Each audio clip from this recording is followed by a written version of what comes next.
ስለ ቴዎድሮስ ካሳሁን ነው እየተወራ ያለው። ቴዎድሮስ ካሳሁን ገርማሞ ዱካሳ ይባላል። ከብት እየጠበቀ ቲክታክ ላይ የሚገባ እኮ አይተናል። ጎጃም ውስጥ፣ ጎንደር ውስጥ፣ ወሎ ውስጥ ግባ ወይ ወራሲ በለው ፈንዝር ኔትወርክ 11 ሺህ ቀርቅሮ $100 ልክለታል አሜሪካ ወይ ከምናምን ግባ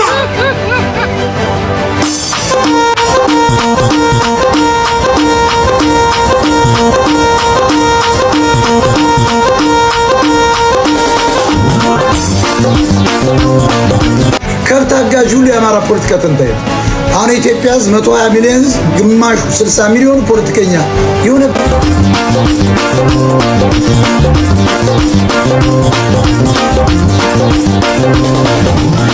ስለ ቴዎድሮስ ካሳሁን ነው እየተወራ ያለው። እንግዲህ ቴዎድሮስ ካሳሁን በመጀመሪያ ደረጃ ስሙንም ለዚህ ህዝብ ማስተዋወቅ ፈልጋለሁ። ቴዎድሮስ ካሳሁን ገርማሞ ዱካሳ ይባላል። አባቱ ኦሮሞ ናቸው። እናቱ የጉራጌ ሰውና በእናቱ እናት ደግሞ ያደዋ ሰው።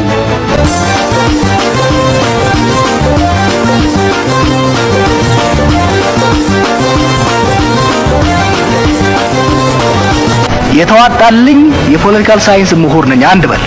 ሁለተኛ በኮሙኒኬሽን መማር ብቻ ሳይሆን ለብዙ አካላት ስትራቴጂ በመንደፍ ስትራቴጂክ አድቫይዘር በመሆን ለዚህ ሀገር ሳይሆን ለሌሎች ኢንፋክት እዚህ ቮለንተር ነው የዚህ ሀገር ስራዬ ሌሎች ላይ ተሰራ የነበርኩ ነው። እኔም መስማት ይጠቅማል እንጂ አይጎዳም ለብዙ ነገር። ጋሽ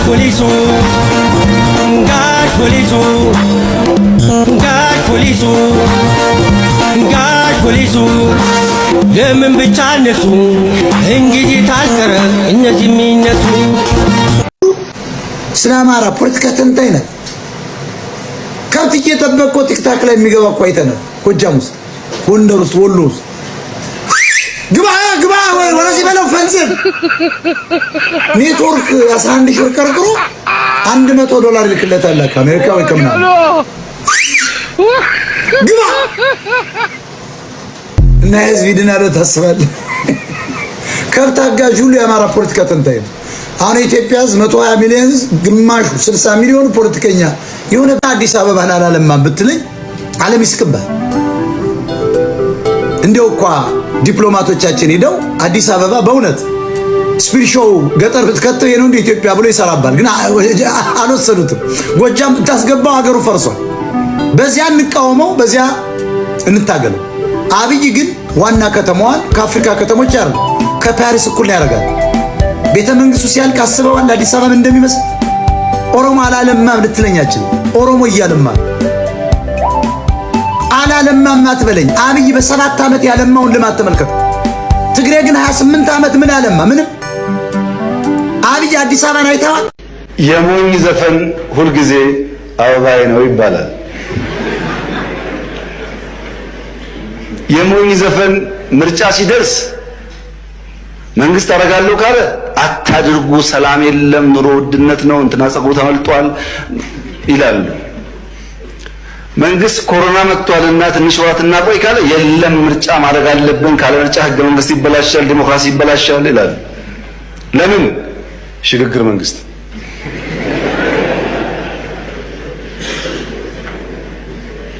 በየትኛው የአፍሪካ ሀገር ውስጥ ምርጫ ሳይደረግ ቀርቶ የሽግግር መንግስት የተፈጠረው? ኤርትራ። የት እናውቃለን? ከየት ተማርነው? ይሄንን ምርጫ ተደረገም አልተደረገም ተጎጂው ምርጫ ተወዳድሮ እድል መሞከር ያለበት ኃይል ነው እንጂ ስልጣን ላይ ያለ መንግስት አይደለም። ይሄ መጥፎ ልምምድ ነው። በጣም ጥሩ ስለጋበዝከኝ አመሰግናለሁ። እድሉንም ስላገኘው።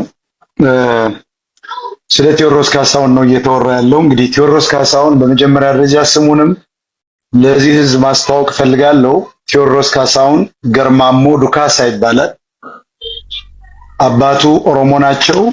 እናቱ የጉራጌ ሰውና በእናቱ እናት ደግሞ ያደዋ ሰው ነው። ውሸት ነው። የጎንደሬ አስቴር አወቀ ለምሳሌ ጉራጌ ነው እና ይሄ ወደ አማራ ለማጠጋጋት ነው። እኔ ቴዲ ባለኝ መረጃ ቴዎድሮስ ካሳሁን ወያኔ አንዴ አማራን ለመምታት መታወቂያ ኦሮሞ፣ አማራ፣ ትግሬ እያለ ሲያዘጋጅ አማራ ብሎ ሰጠውት ነበር። ጠበቃ ይዞ ነው እንግዲህ ጉራጌ ነኝ የሚል ሲያስቀይር በአካል አለው አውቃለሁ።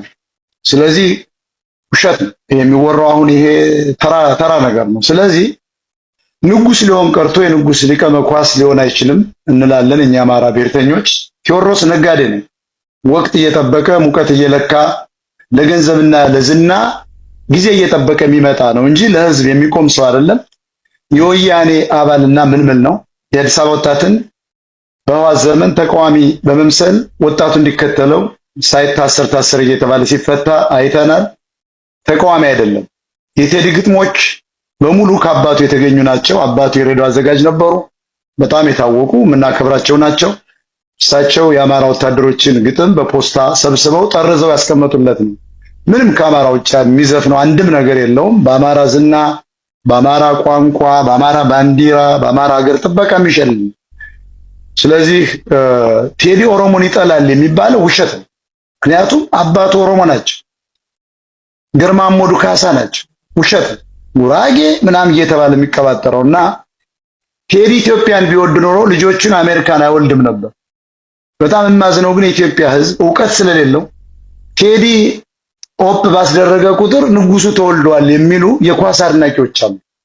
እነዚህ ደግሞ ከዕውቀት የተጣሉ ጫት ሲቅሙ ለውዝ ሲቅሙ የሚውሉ ሰዎች ናቸው። እነዚህ ከአንድ ብሔር አካባቢ ስም ላለመጥራት የመጡ ናቸውና ንጉስ ነው ይሉናል። አንድ አዝማሪ ወይም ዘፋኝ ንጉስ ሊሆን አይችልም። የንጉስ ግን አጫዋች ወይም ሊቀ መኳስ መሆን ይችላል። ስለዚህ ማሳያ የምን መሰለህ ቴዲ በሰማያዊ ፓርቲ ጊዜ ታውቀዋለህ። ሳሙኤል አወቀ ደብረ ማርቆስ ህወሓትን በፌስቡክ ተቸ ተብሎ ነው ተቀጥቅጦ ታስታውሳለህ የተገደለው። ደመቀ ዘውዱ ለወልቃይት ታገላለሁ እያለ ወርቁ አይተነው ነው እሱ ወይስ አብይ አህመድ በአውሮፕላን ከሚኒስትሮች ምክር ቤት ሄዶ ጎንደሬን ያታልል ነበር? አየህ ቴዲ ወያኔን አባል ባይሆን ወያኔን ቢቃወም ኖሮ ይገደላል።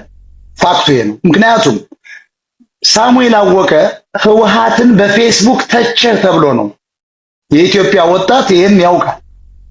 ማንኛውም ብሔርን ሊክድ አይችልም። ደብረ ማርቆስ ላይ በፍልጥ ቀጥቅጠው ነው የገደሉት።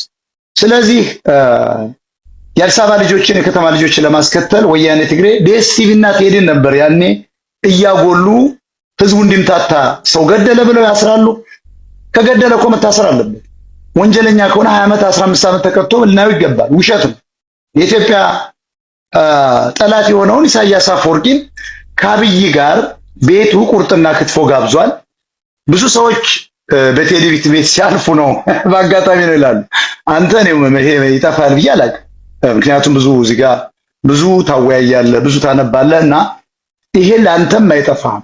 አንድ የሀገር መሪ እንደው ዝም ብሎ በቴዎድሮስ ካሳሁን ቤት ሲያልፍ አብይን የሚያክልና ኢሳያስን የተባለ የምስራቅ አፍሪካ ጋንጊስተር ቴዲ ቁርጥና ክትፎ ሲጋብዘው በሚስቱ በኩል ነበር። ሚስቱ የሻዕቢያ ሰላይ ስለነበረች ነው። እንደዚህ ያሉ ግለሰቦች የዋ ናቸው። ኢሳያስና አብይ የሀገር መሪ ሆነው ሳለ ተራ ሰዎች እኮ አይደሉም። ታስቦበት የተደረገ የታቀደ ነው። ቴዲ አፍሮ ኢትዮጵያ ኢትዮጵያ የሚል ለገንዘብ በቃ ለንግድ ነው።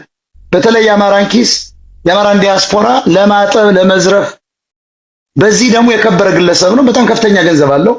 በጣም ግንባታ አግኝቶበታል። ቴዲ አፍሮ ገጽታው እየተገነባለት ያለው ሆን ተብሎ ነው። አሁን ከትግሬና ከጉራጌ ከኤርትራ አካባቢ አሁን ጽምዶ የሚባል ነገር አለ። በሚስቱ በኩል በጣም ኤርትራኖች ጨምሮ ይደግፉታል። በመሰረቱ ቴዲ ለአንድ ኤርትራዊ በሚሊዮን ብር ሲሰጥ ለታገቱ የአማራ ሴቶች ለተገደሉ የአማራ ሰዎች አንድም ነገር ያደረገው ነገር የለም። በአይናችን አይተናል። ኤርትራዊ ተፈርዶበታል ሊገደል ነው ሲባል በሚሊዮን ዶላር አውጥቶ ሲሰጥ አይተናል። ያው ከአማራ ኪስ የሚወስደውን የሰጠውና ቅድም እንደገለጽኩት የቴዲ አባት ሬዲዮ ላይ ይሰሩ ነበር ወታደር ሆኖ ሳለ። በዚያን ወቅት ደግሞ የኢትዮጵያ መከላከያ ሰራዊት ያለው አማራው ግጥም ይችላል። ያን መድበል ሰጠውታል። ጥሩ ነው። አይዘፍንም አይባልም። ጥሩ ድምፅ አለው። ምንም አይካድም። ስለዚህ ቴዲን ብታየው ቴዎድሮስ በዘፈኖች ውስጥ ኦሮሞ፣ ትግሬ፣ ጉራጌ እያለ ሲጠራ አይተው ከሆነ ጎጃምና ጎንደር፣ ኦሮሞና ተጉለት you see he never mention Amhara people but he got $1 million from Amara people ይሄን ማወቅ ያለበት ቴዲ የኤርትራና ያድዋ ዘር ያላት ሴት ሲያገባ ታስቦበት ነው ፖለቲካዊ ጋብቻ ነው ከእንደዚህ ምናምን ጸጉሩን ቅንድቡን ሊቀነደም ውሸት ታስቦበት ነው ሚስቱ የወያኔ ሻዕቢያ ሰላይ ነች በመቄዶንያና በመሳሰሉት የዘረፋ ተቋሞች ይሄን በኦርቶዶክስ የተኛውን አማራ ከፍተኛ ሼር እንዳላት አውቃለሁ ኒውዮርክ ውስጥ ከአማራ ዲያስፖራ በተሰበሰበ ገንዘብ ትልቅ ካፌና ላይብራሪ ከኢንተርኔት ካፌ ጋር አላቸው ይሄ ነው ስለዚህ ቴዲ ኦፕ ባደረገ ቁጥር ጃ ተወልዷል የሚሉ ቂል ኢትዮጵያኖች ናቸው የማያውቁት ነገር መረጃ የላቸውም ስለዚህ አሁን የቴዲ አፍሮ የሶሻል ሚዲያ ክስተሳ ለሰባት ዓመታት የአማራ ህዝብ ሲጨፈጨፍ ድምጽ ስላልሆነ ስላልተቃወመ ስላልረዳ ደብረ ብርሃን እኮ ቅርቡ ነው ለሱ በአማራ ህዝብ በኩል ተቀባይነት ስላጣ ተቀባይነት እንዲያገኝ ሰይፉ ፋንታውን ግጥሙ ሰርቆታል አብይ አህመድ እንዳይ ኢንተርቪውን ከለከለ ይሄ ቱሪና ፋውሬ አንቀበለውም ቴዲ አፍሮ ለትግራይ እናቶች በሚል ከፍተኛ $1 ሚሊዮን ሲሰጥ ለአማራ ሰዎች ግን ደብረ ብርሃን ላይ 1 ኩንታል ጤፍ እንኳን አላቀረበም ግን የሚያገኘው ከቁጥር ብዙ ከሆነው ከአማራ ህዝብ ነው ዶክተሮች ሁሉ ይደግፉታል ለምን ካልከኝ ቴዎድሮስ የአማራ ዶክተሮች ገጠር ይባላል ብለው ያስባሉ የአማራን ዘፈኖች ላለመስማት የቴዲ እንዴት ቴዲ ንጉስ ነው ይሏል ዶክተሮች ለምን ስትለው ገጠሬ እባላለሁ ብለው ስለሚያስቡ ነው እንጂ የአማራ ዘፈኖች አንተም ሌሎችም እንደምታውቁት በጣም አሁን እንደውም በጣም በአገር ላይ ናኝቷል በኢትዮጵያ ምግብ ቤቶች በተለያዩ ጭፈራ ቤቶች ይከፈታል አሁን ያለአማራ ዘፈን አይጥምም ያለአማራ ሰው አንተም ተናግራል ጫው ነው ለኢትዮጵያ ብላልና በጣም እናመሰግናለን ቴዲ አፍሮ ዶላር እየሰበሰበ የሚቀጥል ሰው ነው ዶክተር የተባለው በጎንደር ዩኒቨርሲቲ ነው በጣም የሚያሳዝነው እሱና ኦባንግ ሜቶ ባህር ዳር አማራ መሪ ስለሌለው ክልሉን በአደን የተባለ አማርኛ ተናጋሪ ትግሬ ስለከበበው የሌላ ዘሮች ከቅማንት ኮሚቴ አገው ሸንጎ ትግሬ ኦሮሞዎች ስለያዙት ኤርትራውያኖች ስለያዙት በጣም ኦኬ ቴዲ አፍሮ የተባለ ዶክተር ሊሰጠው አይገባም አረሱት ብሎ ያቀነቀነው ፋሲል ደሞዝ እያለ ተነስ ግጠም እያለ ገጠመው ማሪ ደገፋው እያለ እንዴት ተሰጠው ብሎ እንኳን የሚጠይቅ ይሄው ዶክተር የሽኖ ማን ምትባል ጎንደር ውስጥ ያደፈጠች ሴት ነች እንዲሰጥ ፕሮፖዛል ያቀረበችና ይሄ ዞሮ ዞሮ ቴዲ አፍሮ የመንግስት ሰው ነው ህዝቡን ለመያዝ የከተማ ልጆችን ለመያዝ እንዲከተሉት የተደረገ ሰው ነው አሁንም ከአብይ ጋር ሊጣላ አይችልም አሁንም የአማራ ጭፍጨፋ ላይ ስላለ እየተገደለ ስላለ በቴዲ አፍሮ ባዶናይ በመናምን እየተባለ በመቄዶንያ who cares ቴዲ ዘፈነ አልዘፈነ ምንም አያገባንም ስለዚህ በጣም አመሰግናለሁ ሐሳቤን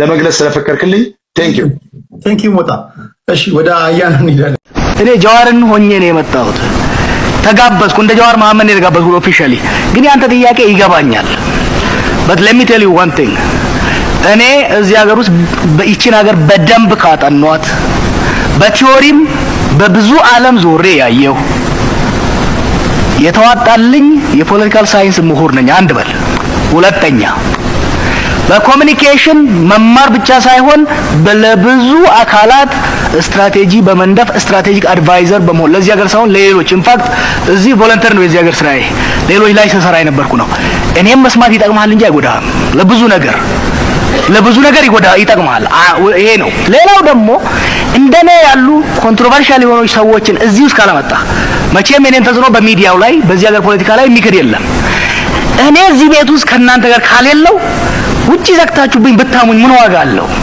አይደለም እንዴ እንደውም ብዙዎች መግባት ነበረባቸው 4 ኪሎ ለመግባት ይሄው ቀን ማታ ጧት ከሌሊት ትተነትናለህ ትዋጋለህ ትተኩሳለህ ሌጎ ሊገጥምልህ ስላልቻለ ወይም ደግሞ በር ለማስከፈት ነው አንተ 4 ኪሎ ለመግባት እየተከራከርክ እየተፋጨ እየተደባደብክ ያለ ሰው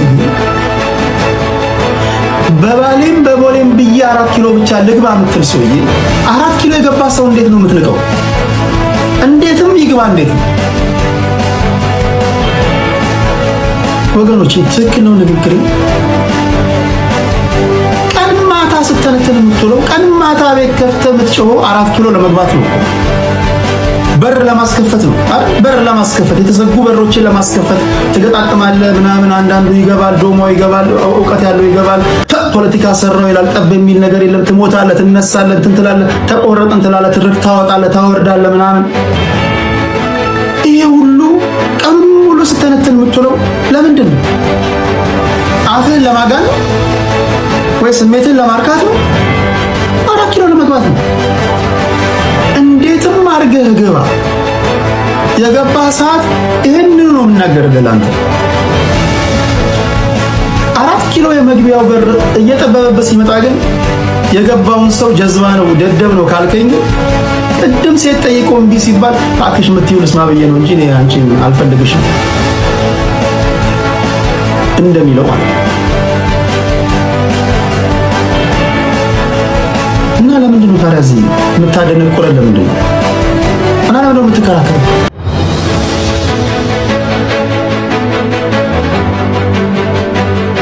ለምንድን ነው የምትዋጋው? ካርታው ጠፍቶብህ እኮ ነው አይደል? በለስ ቢቀና እኮ ትገባለህ።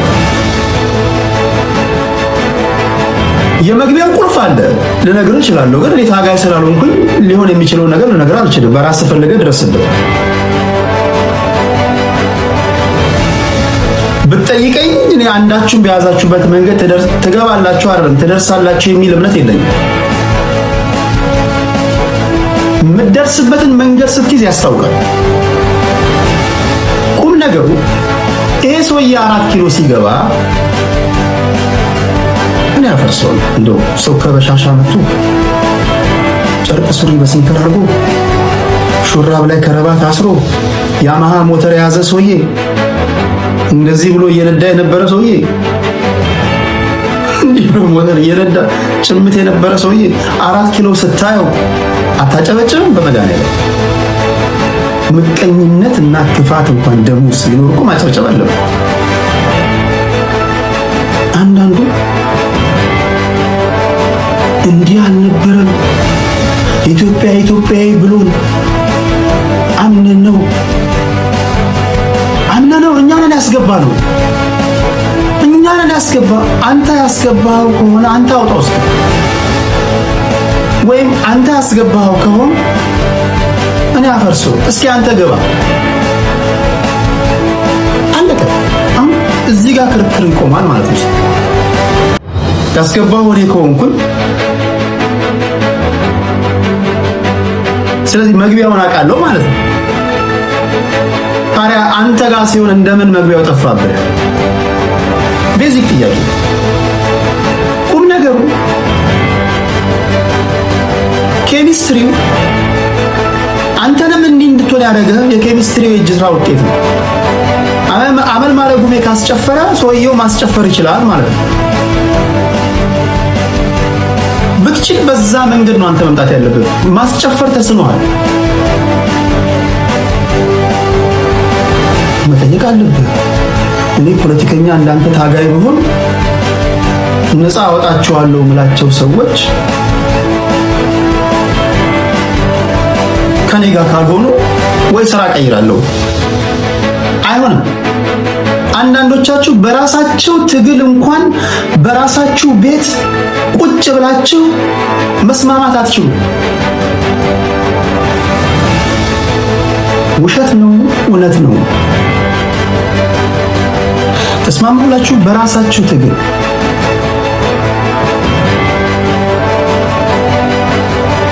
አረም 4 ኪሎ ገባ ይሶኝ ባለፉት 27 ዓመታት እኔ ኢትዮጵያ ውስጥ ተዘዋውሬ ያልሰራሁበት ቦታ የለም። በእድሜ እኔን ብትጠይቀኝ በእድሜ ኢህአዲግ እንዲህ ይሆናል ብዬ አልጠበኩም። ቲፒኤልኤፍ እንዲህ ይሆናል ብዬ አልጠበኩም። እኔ አልጠበኩም። የሆነ ቀን ሚራክል ሊፈጠር ይችላል። እንዲህ ግን አልመሰለኝም። ፖይንቱ ምንድነው? 4 ኪሎ የገባ ሰውዬ ሁሉም ጸብ ከዛ ይጀምራል። ብዙዎቻችሁ ማታሸንፉት የባላንጣዎቻችሁን ኳሊቲ አንደርስቲሜት ስለምታደርጉ ነው። ልንገራችሁ፣ ከፍተኛ የሆነ ንቀት ውስጥ ነው ያለው ማይ ፍሬንድ። ወይኔ ትንቃለ፣ ግን the inverse is true.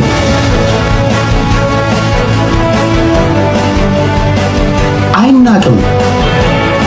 4 ኪሎ የገባ ሰው አይናቅም። ኢንፋክት የቀበሌ ሊቀመንበር የሆነ ሰው አይናቅም።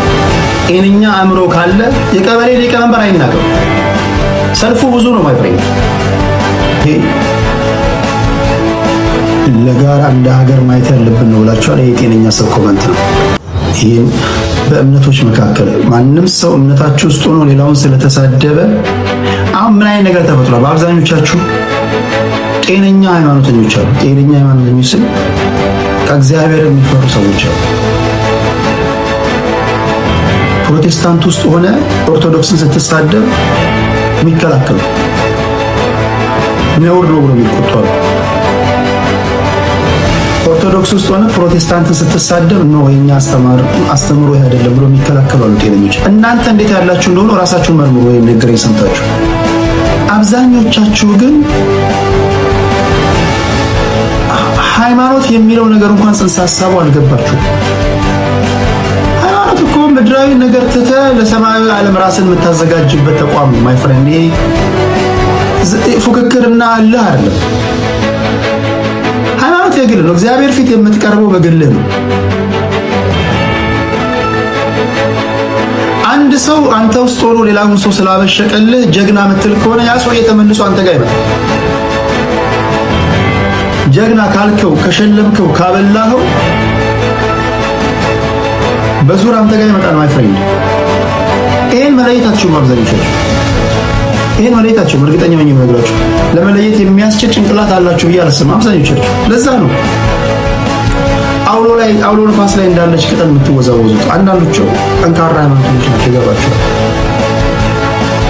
ገባህም አልገባህም ግን እኔ እንደ አንድ ሀገር ዜጋ በማህበረሰብ መካከል መቃቃር የሚፈጥር አጸያፊና ቶክሲክ የሆኑ ነገሮች ካሉ መቃወም አለብን። ማንንም ለምን አትሆንም? ወንጀለኛ ከሆንክ የምትደበቅበት ብሔር ሊኖር አይገባም፣ ሃይማኖትም ሊኖር አይገባም። ወንጀል የሚሰሩት ግለሰቦች ናቸው። ግለሰቡ መጥሪያ ይመጣለታል፣ ይሄዳል፣ ራሱን ያነጻል። ተቋማትን የምትሳደብ ከሆነ ግለሰብን የምትሳደብ ከሆነ በግል መጥሪያ ይመጣልሃል። እንደዛ ነው መሆን ያለበት። በተረፈ እንዲህ ያሉ አጸያፊ ነገሮች በሀገራችን ሲደረጉ ካያችሁ፣ ስብስቦች ካሉ፣ እድሮች ካሉ ለፖሊስ አሳውቁ። ፖሊስ ይሄን እኮ ነው የሚሰራው። እንዲህ ያለ ነገር ካለ ለሚመለከታቸው አካላቶች ይሄን ማሳወቅ ነው። ልክ ነው፣ ልክ አይደለም። አንድ ጤነኛ ሰው የሚያደርገው ይሄን። በተረፈ ግን ብሔሮች፣ ሃይማኖት በጣም ሴንሲቲቭ ጉዳዮች ናቸው። አሁን ጥሩ ነገር ነው እያየሁ ያለሁት። የእስልምና እምነት ተከታዮችን አስመልክቶ አጸያፊ ንግግር ተናገርክ፣ አጉል ማምለጫ እቺ የተለመደች ንግግር አለች። እኔ እኮ እስልምና ጓደኞች አሉኝ፣ እኔ እኮ ቤተሰቤ ውስጥ አለ፣ እኔ እኮ አጎቴ እስልምና እንደዛ የሚባል ነገር የለም። ኦርቶዶክስን ተሳደብክ፣ እኔ እኮ ቤቴ ውስጥ ኦርቶዶክስ አለ ጓደኞቼ ምናምን፣ እሱ ድራማውን ተው። ፕሮቴስታንትንም ስትሳደብ እኔ እኮ በቤተሰቤ ውስጥ አለ ጓደኞቼ ይኑሯ ታዲያ። ስለዚህ አሉ ማለት እነሱ ይከሰሳሉ ማለት አይደለም። ስላሉ ይሄ ማምለጫ አይደለም። ስላሉ መኖራቸው ይሄን አጸያፊ ንግግር እንዳትናገር ካልከለከለ አንተ መጠየቅ አለብህ። ኦርቶዶክሶችም የኦርቶዶክስ ኢትዮጵያ ኦርቶዶክስ ተዋሕዶ ቤተክርስቲያንም በሶሻል ሚዲያ ላይ በሉት አገር ቤት ባለ ፖድካስት በሉት እምነቷን በአጸያፊ ንግግር በአጸያፊ መንገድ የሚገልጽ ኃላፊነት በጎደለው መንገድ ስትናገሩ ከታያችሁ በማግስቱ የመጥሪያ ይመጣላችኋል። በተደጋጋሚ ነግሬያችኋለሁ። በተደጋጋሚ የሚደነቅ ተግባር ነው። በርቱ ብያችኋለሁ። የእስልምና እምነት ተከታዮችን አታከብርም፣ አጸያፊ ንግግር ሶሻል ሚዲያ ላይ ትናገራለህ፣ አፍህ በጩቤ የተቀደደ አፍን ትከፍታለህ፣ መጥሪያ ይመጣልሃል። ኦርቶዶክስ ነኝ ጓደኞቼ በትምህርት ቤት ወይም ሙስሊም ጓደኞች አሉኝ እንደዛ የሚባል ነገር የለም። ህግን አላውቅም ማለት ከተጠያቂነት አያስመልጥም። ፕሮቴስታንቶችን ትናገራለህ፣ በማግስቱ መጥሪያ ይመጣልሃል። ፍርድ ቤት ራስህን ችለህ ትከራከራለህ። በቃ ሌላ ነገር ነው ያገር አለመናገር ነው እኮ ቀላል ነገር አለመናገር ነው። ወይም ደግሞ የምትናገረውን ማወቅ ነው። የምትናገረውን አታውቅም፣ ሚዲያ ላይ አትወጣ። አእምሮ በሽተኛ ነኝ እንትን ነኝ ክኒን ወስዳለሁ እንትን ነኝ ምናምን። አእምሮ በሽተኛ ከሆንክ ማይክ አትያዝ። ማባዛት ያስማማል። አእምሮ በሽተኛ ከሆንክ ማይክ አትያዝ። ብሔሮችን ትሳደብና በአክስቴ በእናቴ እንትን ኦሮሞ ነኝ አማራ ነኝ ስልጤ ማለት አያስመልጥም። ይሄን ነው የምላችሁ። እንደዚህ አይነት ተራ ፖለቲከኞች ምንድነው አንደኛ እነሱ የሚፈልጉት አካል ካልገዛ ሀገር ብትፈርስ ደስ የሚላቸው ፖለቲከኞች አሉ። ይሄ የተራ ፖለቲከኞች የጥቅመኛ ፖለቲከኞች መገለጫ ነው። የዘረኛም የሚባሉት የነሱ ብሔር እነሱ የሚፈልጉት መንግስት መጥቶ ሀገርን ካላስተዳደረ ሀገር ባስለማንም ይቀላቸው ብትፈርስ ይቀላቸዋል። ምክንያቱም እነሱ የማይፈልጉት ሰው መልካም በትግራይ ክልል ያለው የእብደት አዘል ጉዞ ተጠናክሮ ቀጥሏል። በተደጋጋሚ ጊዜ እንደምለው ይሄ አደገኛ የሆነ የእብደት እንቅስቃሴ ገና ተጀመረ እንጂ አላለቀ። የሚጠናቀቀው ኤርትራናይዜሽን ኦፍ ትግራይ ሲሆን ነው የሚጠናቀቀው። የኤርትራ አምሳያ ትግራይ ስትፈጠር ጉዞ ይጠናቀቃል። ፌዝ 1 ይጠናቀቃል ማለት ነው። አሁን ጉዞ ወደ የኤርትራ አምሳያ ትግራይ መፍጠር ላይ ነው። ኤርትራናይዜሽን ኦፍ ትግራይ። የሰሞኑ የደብረጽዮን ቡድን እየወሰዳቸው ያለው እርምጃዎችም በዋናነት የኤርትራ አምሳያ የሆነችውን ትግራይ ለመፍጠር ከዚህ በፊት ያስቀመጥናቸውን ወደ ተግባር እየተመነዘረ ያለ መሆኑን ኤርትራናይዜሽን ኦፍ ትግራይ አንደኛ ሰሞኑን ከተወሰኑ ውሳኔዎች መካከል ማለት ነው ከትምህርት ጋር በተያያዘ የደብረጽዮን ቡድን ከትምህርት ጋር በተያያዘ የመጀመሪያ የወሰነው ውሳኔ ከፌደራሉ የትምህርት ሚኒስቴር የጊዜ ሰሌዳ ወይም ካላንደር ውጪ በራሱ ወስኗል። ስለዚህ በትምህርት ሚኒስቴር ካላንደር ወይም ደግሞ በተስማሙበት ካላንደር ከትምህርት ሚኒስቴርና ከሌሎች ጋር አንመራም ይላል። ይሄ አንደኛው ነው። ህወሓት ይህንን አሰራር ወደ ጎን በመተው በክልሉ ያለውን የትምህርት ካላንደር በራሱ ወስኗል። በዚህ መሰረት ሰኔ 30 የሚጠናቀቀውን በግንቦት 30 እንዲጠናቀቅ ወስኗል። ሁለተኛውንም ከትምህርት ጋር በተያያዘ ያው አማርኛ ቋንቋን ከ8ኛ ክፍል ፈተና አስወጥተውታል። ዛሬ ነው ያደረጉት። የ8ኛ ክፍል ፈተና ሰኔ 3 እንሰጣለን ያሉት በትግራይ ክልል በተለምዶ ሚኒስትሪ የሚባለው የአማርኛ ቋንቋ ፈተና ነበረ። አማርኛ ከሚኒስትሪ እንዲወጣ የትምህርት ቢሮ ኃላፊ ሆነው ዶክተር አረጋይ የትምህርት ቢሮ የሆነ ዘርፍ ኃላፊ ዶክተር አረጋይ የሚባል ሲናገር ሰምተነዋል። እኔ ብዙ እዚህ ላይ መናገር አልፈልግም። ማልፈልገው ጽምዶች ተነጋገሩበት። በሱ ማነህ የፋኖ ጽምዶ የአማራ ጽምዶ የትግራይ ክልል አማርኛ እንዳላይ ብለዋል። ደብረጽዮን ስምና ፊርማ የተላለፈ የመንግስት ሰራተኞች የደሞዝ ስርጭት መቋረጥ እንዲህ ይላል ደብዳቤው ካላያችሁት። የኢትዮጵያ መንግስት በትግራይ ህዝብ ላይ በፈጸመው የፍላጻ የዘር ማጥፋት ፍላጻ ምን ማለት ነው? ትግርኛ ምታ ፍላጻ የሆነ እንደንትን ነገር ነው አይደል? ፍላጻ ይላል ደብዳቤው ላይ። የኢትዮጵያ መንግስት በትግራይ ህዝብ ላይ በፈጸመው የፍላጻ የዘር ማጥፋት እና የመዝጋት ፖሊሲ ምክንያት ህጋዊ በጀት ተነፍገናል እና የመንግስት ሰራተኞች ደሞዛቸውን እያገኙ አይደለም። ይህ ችግር በደሞዝ ስርጭት ላይ ኢፍትሃዊነት እየፈጠረ መሆኑን ተመልክተናል። ስለዚህ በቀደመው መመሪያ መሰረት እስከ አፕሪል 2018 ድረስ ደሞዝ መክፈል ይቻላል። የሚያዝያ ክፈሉና ከዛ በኋላ አትክፈሉ ነው። ሆኖም ግን የሥራ አስፈጻሚው ምክር ቤት ሚያዝያ 7 2018 ባደረገው መደበኛ ስብሰባ የግንቦትና ሰኔ ወርን ለማስቆም ወስነናል። ኤርትራናይዜሽን ኦፍ ትግራይ እኮ በስፒድ ኦፍ ላይት ነው እየመጣ ያለው፣ በከፍተኛ የብርሃን ፍጥነት። መግለጫው ወጥቷል። የግንቦት ያለ ስታዩት ፉከራ ይመስላል መግለጫው። ሲታይ እንደዛ ነው የሚመስለው። ነገር ግን እውነቴን ነው የምላችሁ በጣም ነው ያሳዝነው። መግለጫቸው ናቸው። በጣም በቃ የድሮ ህወሓት አይደል፣ የድሮ ህወሓት አይደል። ግንቦት 20 በግንቦት 20 ያመጣነው ድል እኮ ፈርሷል ነው። ለምን ድል እንደሚሉት አላውቅም። ድል እኮ አይፈርስም ወዳጅ፣ ድል አይፈርስም።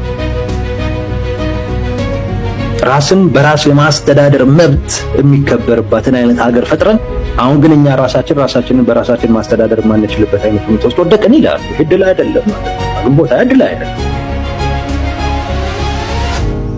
ድል አይደለም። የሆነ ጊዜ የሆነን የፖለቲካ ኃይል አሸንፈ በቃ ስትፎክርበት የነበረ ጉዳይ ነው። አሁን ስትሸነፍ የለም፣ ግንቦት 20 የለም። አሁንም ግን ይፎክራሉ። ነገሩ ፉከራ ይመስላል እንጂ እያሉ ያሉት አንድ መግለጫውን ሂዱና እዩት ሌላ